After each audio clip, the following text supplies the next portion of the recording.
বন্দুকের সামনে যাচ্ছে, আবার কেউ বলছে এখানে নাকি তৃতীয় পক্ষ ঢুকে গুলি করছে, আবার কেউ বলছে তারা নাকি নিজেরা মারামারি করছে।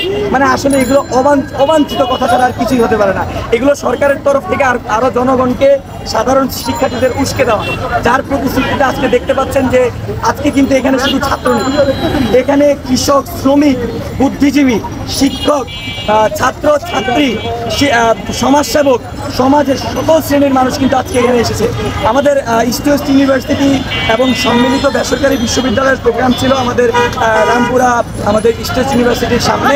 সেখানে আমরা সকাল 11টা থেকে 3টা পর্যন্ত আমাদের কর্মসূচি, গণবিক্ষোভ কর্মসূচি করেছি এবং তারপরে আমরা এখানে মার্চ করে, মিছিল নিয়ে মার্চ করে আমরা এখানে শহীদ মিনারে সেন্ট্রাল কমিটির সাথে সকল শ্রেণী পেশার মানুষের কাছে এখানে যোগ দিয়েছি এবং আমরা পরবর্তীতে আগামীকাল থেকে, রবিবার থেকে আমরা অসহযোগ আন্দোলনের ডাক দিয়েছি। অর্থাৎ এখন আর আমাদের সাথে কোনো ধরনের সংলাপ, শহীদদের রক্তে পাড়া দিয়ে কোনো খুনি যারা বলে রাজাকার, তারা হলো রাজাকার। 2024 সালে রাজাকার কারা এটা জনগণ জানে। 1971 সালে রাজাকার কারা ছিল? যারা মুক্তি বাহিনীদের, মুক্তিযোদ্ধাদের ধরিয়ে দিত ঘরে ঢুকে ঢুকে।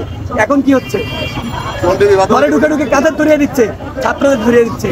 আমরা আইডি কার্ড নিয়ে বের হতে পারি না, রাস্তায় হাঁটতে পারি না, একা পুলিশ ধরে, এই ধরে যে তুমি ছাত্র আন্দোলনে গিয়েছো। আরে ভাই, স্বাধীন দেশে কি আন্দোলন করার অধিকার নাই? সহিংসতা কে করেছে? আপনারা জানেন না সহিংসতা কে করেছে? এই সহিংসতা করার স্কোপটা কে করে দিয়েছে? একটা জায়গায় যখন অনেক ছাত্র গ্যাদার হবে, সেখানে যদি আপনারা ছাত্রদের উপরেই পুলিশ বাহিনী হামলা করে, অবশ্যই সেখানে তৃতীয় পক্ষ ঢুকে সহিংসতা করার সুযোগ পাবে। আপনারা কেন এই সহিংসতাগুলো করার সুযোগ করে দেন ভাই? আজকে দেখেন ঢাকা শহরে কোথাও একটা পুলিশ দাঁড়াতে পারে নাই, মানুষজন তাদের দিকে তেড়ে যাচ্ছে। আমরা ইস্ট ওয়েস্ট ইউনিভার্সিটির সামনে তাদের দিকে মানুষজন তেড়ে গেছে। আমরা নিজের জান দিয়ে তাদেরকে আমরা সেভ করে থানা পর্যন্ত আগে দিয়ে আসছি। তা আমরা কি ছাত্র? আমরা কি চাই? আমরা সহিংসতা চাই? আমাদের হাতে কলম থাকবে, আমরা দেশকে রিফর্ম করবো ভাই। তো সেই পরিপ্রেক্ষিতে আমরা বলবো, এখন আর এই আন্দোলন শুধুমাত্র কোটা আন্দোলন বা এগুলো বলে লাভ নেই ভাই, যেটা সত্যি কথা। এটা মানুষ জানে, এটা আশা করি আপনারা আজকে রাতের মধ্যে, কালকে কিছুক্ষণের মধ্যেই জানতে পারবেন।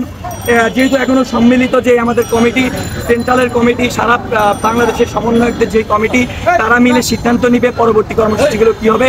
আর অলরেডি রবিবার থেকে অসহযোগ আন্দোলনের ডাক দেওয়া হয়েছে, সেই পরিপ্রেক্ষিতে আমরা আমাদের আন্দোলন চালাবো।